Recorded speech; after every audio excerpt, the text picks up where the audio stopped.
তারেক বিন জিয়াদ তার নেতৃত্বে মুসলমানেরা চলে গেলেন মধ্য আফ্রিকার মরক্কো থেকে, মধ্যপ্রাচ্যের মরক্কো থেকে তারা পাড়ি জমালেন, পালতোলা নৌকায় করে পাড়ি জমালেন ভূমধ্য সাগর, মেডিটেরিয়ান সি। ভূমধ্য সাগর পাড়ি দিয়ে দিনের পর দিন বহু কষ্ট করে পরিশ্রম করে খেয়ে না খেয়ে জিব্রাল্টার প্রণালীর মধ্য দিয়ে স্পেনের তটরেখায় গিয়ে তারা ভিড়লেন। কুলে উঠে তারেক বিন জিয়াদ, উমাইয়াদের সেনাপতি, কুলে উঠে বললেন, আমার সাথীরা, যেসব জাহাজে এবার আমরা এলাম জাহাজগুলি টেনে কুলে উঠাও। জাহাজগুলি কুলে উঠানো হলো। তিনি বললেন, এই জাহাজগুলিকে অগ্নিসংযোগ করো। জাহাজগুলি পোড়ায় দিল। আসছে কি মামু বাড়ি? বুঝেন না কথা? শ্বশুর বাড়ি? কোথায় আসছে? কাফেরদের দেশে এসছে, যেখানে মানবতার উপরে জুলম চলছে। সেই দেশে এসেছে ইনসাফ কায়েম করার জন্য, কোরআনের রাজ কায়েম করার জন্য।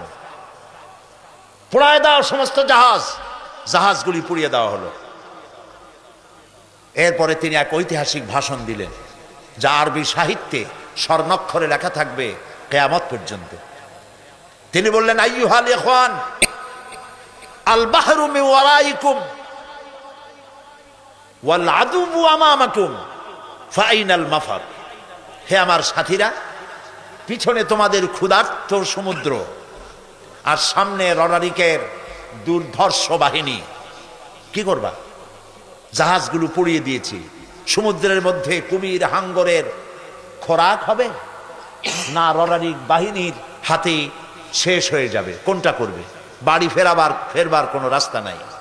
সাথীরা বললেন, হে সেনাপতি, ইসলামের নামে আপনি আমাদেরকে যে হুকুম করবেন সমস্ত হুকুম মানার জন্য আমাদের জীবন এবং সম্পদ নিয়ে আপনার সামনে হাজির।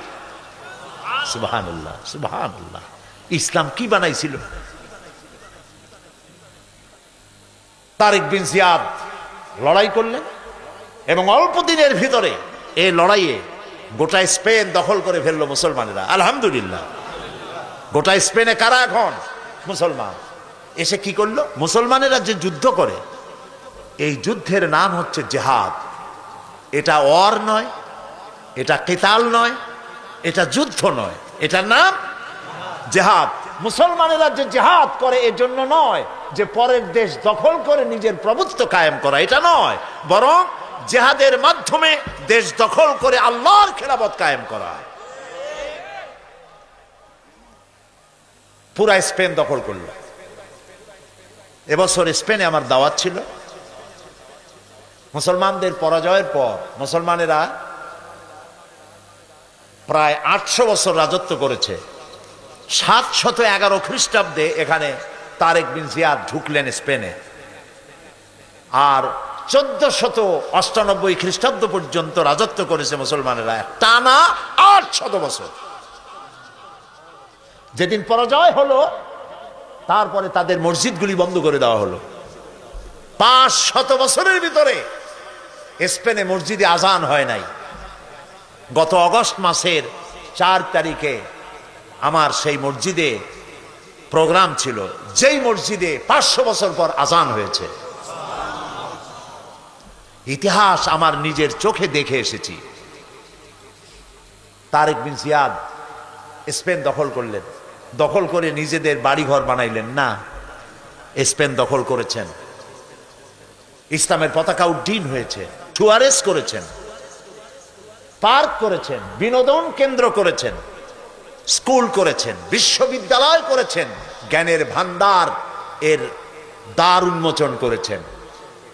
জ্ঞান অর্জনের জন্য পার্শ্ববর্তী রাষ্ট্র Portugal, France, Denmark, Sweden, German, England, চতুর্দিক থেকে হাজার হাজার লোক জ্ঞান অর্জনের জন্য স্পেনে পাড়ি জমাতে লাগলো। সুবহানাল্লাহ। সভ্যতার লালন কেন্দ্র হলো স্পেন। আজকে বলতে খুব দুঃখ লাগে, ওরা দাবি করে ওরা নাকি ওয়েস্টার্ন সিভিলাইজেশন, ওরা পাশ্চাত্য সভ্যতার দাবিদার। ওরা যখন ইংল্যান্ডের মানুষেরা বাড়ি বানায়া থাকে কেমনে যখন জানতো না, যখন গাছের মধ্যে গর্ত বানায়া পাখির মতো সেই গর্তে বাস করত, গোসল করে শরীর ক্লিন করে কেমনে যখন জানতো না, তখন আমরা মুসলমানেরা গ্রানাডা এবং কর্ডোবায় বিজ্ঞানের বিভিন্ন শাখায় বিচরণ করতাম। এ হাতের ঘড়িটা তো আমাদের আবিষ্কার করা, কম্পাস মুসলমানদের আবিষ্কার করা, বন্দুক, কামান, জিওমেট্রি, ম্যাথামেটিক্স, অ্যালজাবরা মুসলমানদের আবিষ্কার করা, ভূগোল, সায়েন্স এগুলি মুসলমানদের আবিষ্কার করা, চিকিৎসা বিজ্ঞান মুসলমানদের আবিষ্কার করা। এগুলি শুনলেও এখন যুবকদের মনে হাসি পাবে, যেহেতু আমি জানিও না, চিন্তায় পড়ে যাবে। এগুলি সব মুসলমানদের আবিষ্কার করা ছিল। যখন মানুষেরা যে জাতি লেখাপড়া বাদ দেয় সে তখন শাসক হয় না, শাসিত হয়ে যায়। কথা বুঝে আসছে? যারা লেখাপড়া করে তারাই শাসন করে, যাদের কাছে লেখাপড়া নাই তারা শাসিত হয়, শাসকদের জুতা টানে। আমি তো আমার নিজের চোখে দেখা কথা বলি, পড়াশোনা করি আর চোখ দিয়ে দেখি, তারপরে মানুষকে বলি। আজে বাজে কেসা কাহিনী, গাজী কালু, চম্পাবতীর গপ্প শুনাই না। ইউরোপ আমেরিকার স্টেশনগুলিতে বাস স্টপেজ, ট্রেন স্টেশন, বিমানবন্দর, ট্রেন আসতে দেরি আছে, বাস ছাড়তে দেরি আছে, প্লেন ছাড়তে দেরি আছে। ইউরোপ আমেরিকার লোকগুলি, মেয়ে লোক পুরুষ লোক, ব্যাগের থেকে বই বাইর করে, বই পত্রিকা ইত্যাদি নিয়ে পড়া শুরু করে দেয়। বাচ্চাগুলি, মায়ের সাথে যদি বাচ্চা থাকে, কম্পিউটার ল্যাপটপ সাথে থাকে, সেই ল্যাপটপের মাধ্যমে বাচ্চাকে পৃথিবীর ভূগোল দেখায়, জ্ঞান শিক্ষা দেয়। আর আমরা ট্রেনে উঠলাম, চা গরম, চীনাবাদাম, ডাব খাবেন আর গল্প। হায় হায়, হাসির চোটে অট্ট হাসি, নাটকীয় হাসি, পাজামার ফিতা ছেঁড়া হাসি। এই জাতি বাঁচবে কি করে? যেই জাতির কোনো চিন্তা নাই, খালি খায়, জম্মের খাওয়া খায়, চিন্তা নাই, খাওয়া আর ঘুমানো। চিন্তা করুন তো, গত 100 বছরে আমরা কি আবিষ্কার করছি? কোন বিগত 100 বছরে মানবতার কল্যাণের জন্য মুসলমানেরা কি আবিষ্কার করেছে? খালি তো কথা বললে হবে না। আমরা বাদশার জাত, নবাবের জাত, মরেন না খাইয়া। আমরা কিচ্ছু করতে পারি নাই, শুধু বাড়ি বানানো আর জনমের মতো বিয়ে করা। আমি কি হাসির খোরাক দিচ্ছি না চিন্তার খোরাক? কপাল পুড়ছে আমাদের। বিশ্বকবি আল্লামা ইকবাল কি সুন্দর করে বলেছেন, আ তুঝে বাতাও তকদীরে উমম ক্যা হ্যায়, আ তুঝে বাতাও তকদীরে উমম ক্যা হ্যায়, শমশীর ও সিনা আউয়াল তাউস ও রুবাব আখির। এসো, এই জাতির রাইজিং অ্যান্ড ফল, অরুজ এবং জাওয়াল, উন্নতি এবং অবনতি কেন হয় আমি তোমাকে শুনাই। কে বলছেন? বিশ্বকবি, কবি সম্রাট। এর নামই তো কবি, এর নামই মুসলমান কবি। ওই কবির নাম মুসলমান কবি নয় যে ব্যক্তি বলে ফজরের আজান যখন শুনি মনে হয় যেন বেশ্যা তার খরিদ্দার ডাকতেছে। বেঈমান, আল্লাহর গজব। ওর মৌত হলে জানাজা পড়া মুসলমানদের জন্য হারাম। এটার নাম কবি শামসুর রহমান। বেঈমান,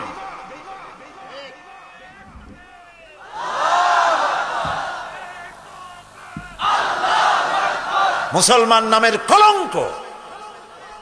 একে গত 5 বছরে যারা ক্ষমতায় ছিলেন তখনকার প্রধানমন্ত্রী তাকে পুরস্কৃত করেছেন, করবেনই। তিনি যে ধরনের চিন্তার, কবিও সেই ধরনের চিন্তা। বিশ্বকবি, কবি সম্রাট আল্লামা ইকবাল লেখাপড়া করেছেন অক্সফোর্ডে। দাড়ি ছিল না, খালি একজোড়া মোষ। আমি চিন্তা করলাম যে এই কবি দাড়ি টাড়ি নাই, খালি মোষ, তার প্রত্যেকটি কবিতা কোরআনের ব্যাখ্যা। কেমনে হইল? আমি খুব চিন্তায় ছিলাম কেমনে হইল।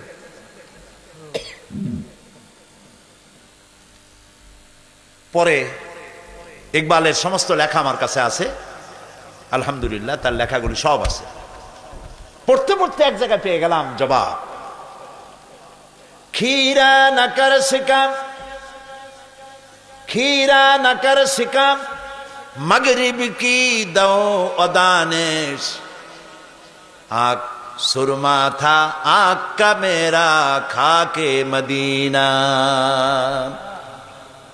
खीरा न कर सिका मगरिब की दो अदानिश। পাশ্চাত্যের চাকচিক্য আমার চক্ষুকে প্রতারিত করতে পারে নাই, কারণ মদিনার ধুলাবালিগুলি আমার চোখে সুরমা হয়ে লাগানো ছিল। তিনি বলছেন, আ তুঝে বাতাও তকদীর উমম ক্যা হ্যায়। এই জাতির রাইজিং এবং অবনতি, উন্নতি আর অবনতি কেন হয় আমি বলি।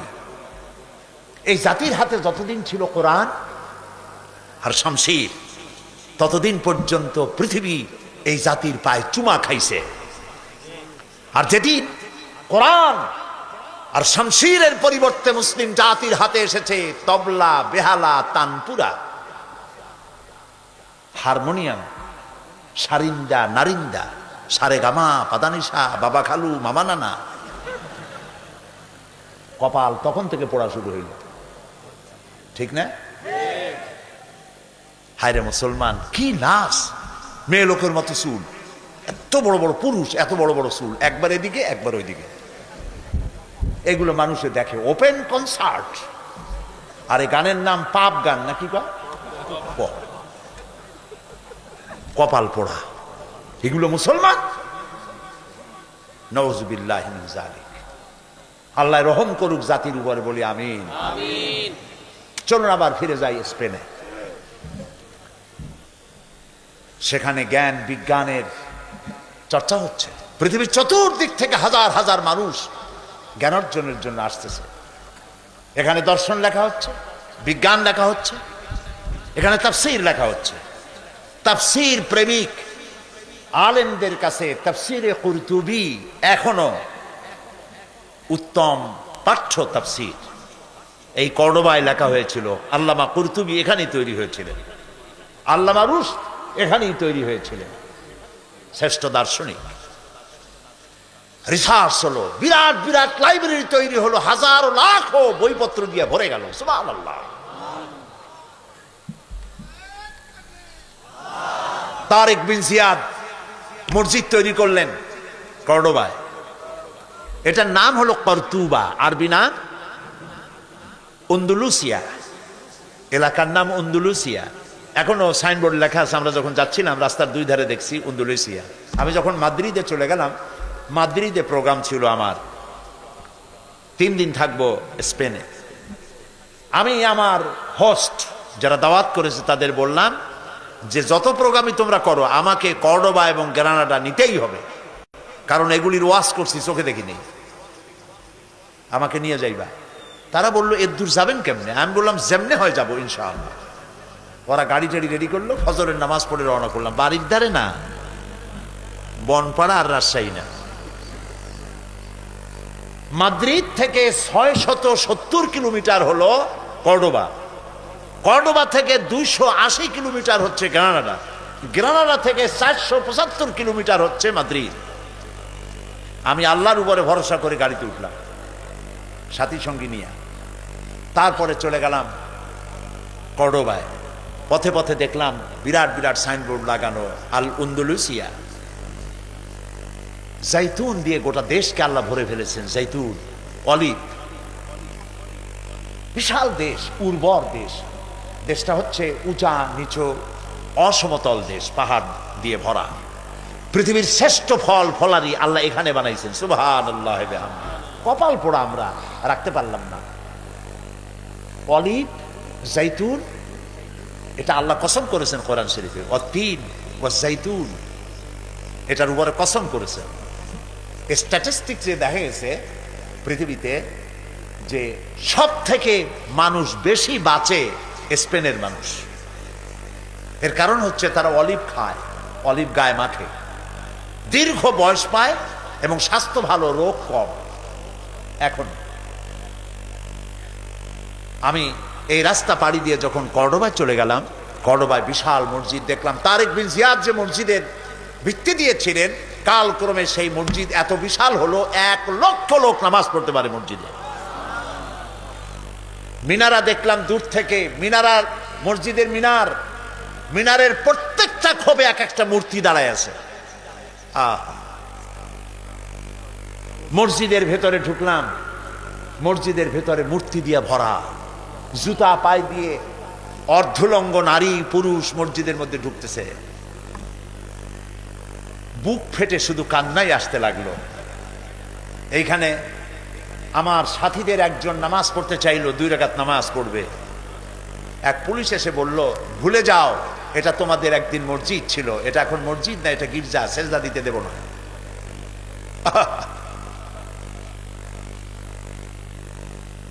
অসংখ্য মূর্তি দিয়ে মসজিদ ভরা। মেহরাবের জায়গাটা এখনো তারা ঘিরে রেখেছে, আরবি লেখা আছে, কোরআনে কারীমের কিছু আয়াত লেখা আছে। 10 ইউরো করে টিকিট, প্রতিদিন অন্তত 8 থেকে 10,000 লোক দেখে, আমাদের মসজিদ দেখে, পয়সা তারা কামাই করে, আর আমাদের নামাজ পড়ারও কোনো সুযোগ নাই। মুসলমানেরা যখন এই দেশ শাসন করতেছিল, 800 বছর এদের শাসন করলো, শেষ পর্যায়ে গিয়ে মুসলমানেরা আত্মভোলা হয়ে গেল, যা এখন আমরা হইছি।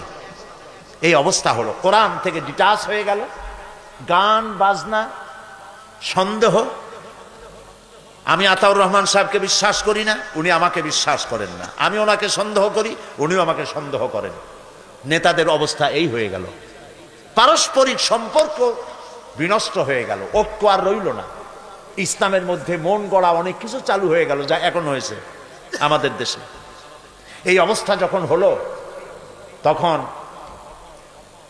রানী ইসাবেলা তখন ক্ষমতায় ছিলেন। রানী ইসাবেলা তিনি অতর্কিতভাবে সাম্প্রদায়িক হামলা শুরু করে দিলেন। মুসলমানেরা ছিল বিক্ষিপ্ত, যুদ্ধের জন্য প্রস্তুত ছিলেন না। শুরু হলো মুসলমানেরা দৌড়াইতে লাগলো। রানী ইসাবেলার থেকে ঘোষণা করা হলো যে মসজিদের ভিতরে যারা আশ্রয় নেবে তাদেরকে নিরাপত্তা দেওয়া হবে, আর মুসলমান নারী আর শিশুদের জন্য ভূমধ্য সাগরে জাহাজ রাখা হয়েছে, যারা জাহাজে উঠবে তাদেরকে নিরাপত্তা দেওয়া হবে, তাদেরকে মরক্কো পৌঁছে দেওয়া হবে। সরল বিশ্বাসে মুসলিম নারী আর শিশুরা গিয়া জাহাজে উঠলেন, জাহাজ ছেড়ে দেওয়া হলো। কিছু দূর যেতে না যেতেই জাহাজগুলো ছিল ফুটা, পানি প্রবেশ করে মুসলিম নারী আর শিশু হাজার হাজার সলিল সমাধি হয়ে গেল। 40,000 মুসলমান ঢুকেছিল কর্ডোবার মসজিদে, বাইরের থেকে তালা বন্ধ করে দেওয়া হলো দরজা, ভিতরে কেরোসিন ঢেলে দিয়ে আগুন জ্বালায় দেওয়া হলো। 40,000 মুসলমান পুড়ে ভস্ম হয়ে গেল।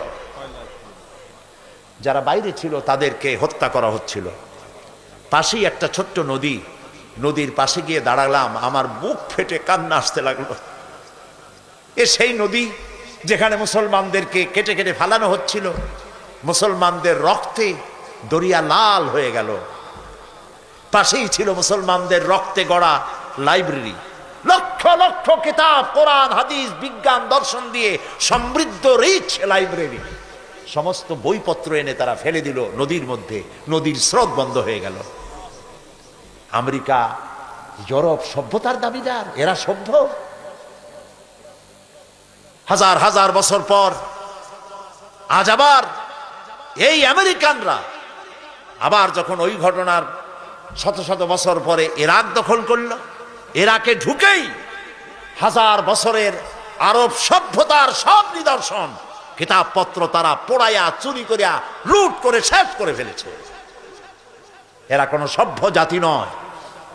পৃথিবীতে সভ্যতার দাবি করতে পারে কেবলমাত্র একমাত্র ইসলাম আর ইসলাম। আহা, মুসলমান শেষ হয়ে গেল। যেই দিন এই ঘটনা ঘটলো সেদিন ছিল এপ্রিলের 1 তারিখ।